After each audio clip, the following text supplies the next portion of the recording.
אסקימו, ערוץ העסקים של ישראל. כל המידע והכלים שיעזרו לכם לנהל את העסק בהצלחה במקום אחד. שלום לכולם, בוקר טוב, ברוכים הבאים לערוץ העסקים של ישראל. אנחנו בשידור חי, כאן מאולפני אסקימו בגבעתיים, והיום אני שמח לארח את שביק טל מעיריית רשל"צ.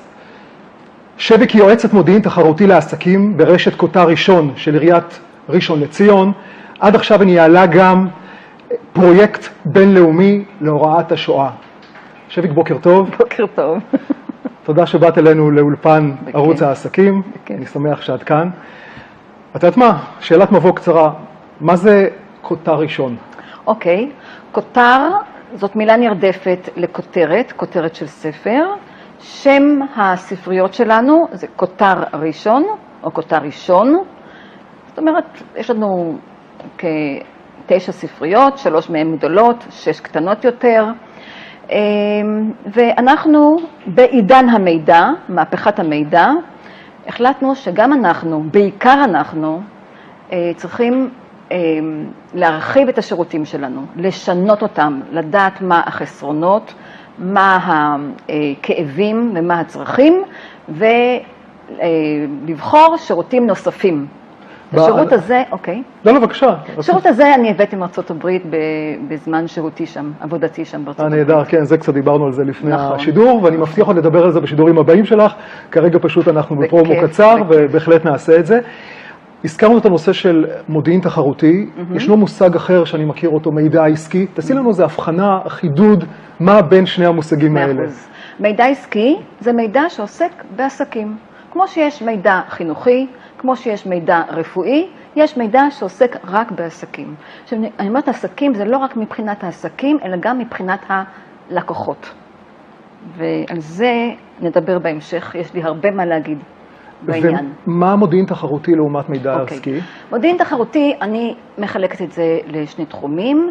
קודם כל, מודיעין תחרותי דן בכל מה שקשור בתחום שלך. דבר שני, כל מה שקשור אצל המתחרים שלי.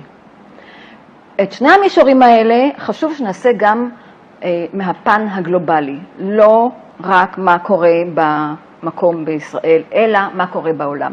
אי אפשר בלי זה. אני אתן דוגמה.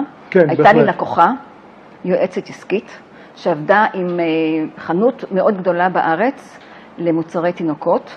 הם רצו להביא בגדים וצעצועים ירוקים.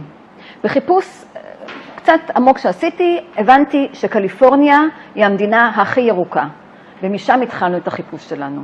מאוד חשוב לדעת מה קורה בעולם, המידע כל כך זמין, כל כך נגיש, זה בזבוז לא להרחיב. יש איזו משמעות כלכלית כספית בסופו של דבר. בוודאי, בוודאי. עכשיו אני רוצה לשאול אותך, מן הסתם גם על ערוץ העסקים שאנחנו נמצאים בו כרגע, מהתפיסה שלך, על פי התפיסה שלך, מזווית הראייה שלך, איך ערוץ כזה יכול לסייע לאותם עסקים שאנחנו מדברים עליהם, גם בראשון לציון וגם במקומות אחרים בארץ? אוקיי, קודם כל הכבוד. אני מברכת על הערוץ הזה.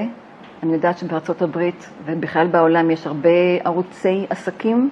אני בטוחה שכבר הסתכלת וראית שיש מה לעשות, ואני בטוחה שהערוץ הזה, אם הוא ילך נכון, הוא יצליח בלי שום ספק.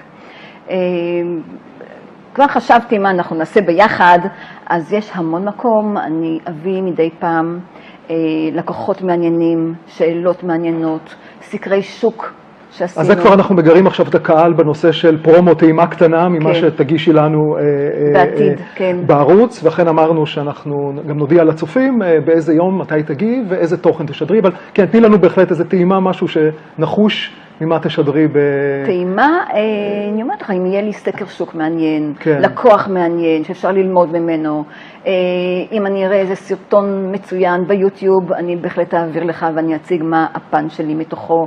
יש כל כך הרבה מה, גם מבחינת הלקוחות. אם יש טענות, אני חושבת שצריך להיות ערוץ או פינה ללקוחות לא מתוסכלים, לקוחות לא מרוצים. גם עליהם צריכים לחשוב. אז את יודעת מה, עד שנגיע לאותו שידור, לפני שאנחנו מסיימים, תני לנו איזשהו טיפ פרקטי, משהו ברמה היישומית, שבעלי עסקים שצופים בנו יכולים ליישם היום, בתחומים שלך, של המודיעין תחרותי, מידע עסקי. חשבתי על איזה טיפ נחמד, טיפ שפונה לסין. אם אתה רוצה לדעת שם של ספק או מוצר בסין, ואתה לא דובר את השפה, אתה פשוט לוקח את השם בעברית, מתרגם אותו בגוגל טרנסלייט לסינית, עורך את החיפוש, מקבל את התוצאות, מתרגם שוב לעברית או לאנגלית, ובוחר את התוצאה הרלוונטית. למרות שגוגל טרנסלייט לפעמים עושה בעיות, בכל זאת את אומר שזו השיטה לפחות שנותנת איזשהו... נכון מאוד, זה לא משנה, זה לא תרגום אוקספורדי, אבל זה תרגום שאתה יכול להבין ולמצוא את התוצאה הרלוונטית. מעולה. שביק, אני רוצה להודות לך. תודה שבאת לאולפן שלנו, תודה על הידע, על הזמן שלך. אנחנו מן הסתם ניפגש שוב באולפן בקרוב. תודה. תודה לך. ולכם צופים יקרים, תודה שהייתם איתנו בשידור נוסף של ערוץ העסקים של ישראל. אנחנו נתראה בשידור הבא, המשך יום טוב, מוצלח, עם עסקים טובים.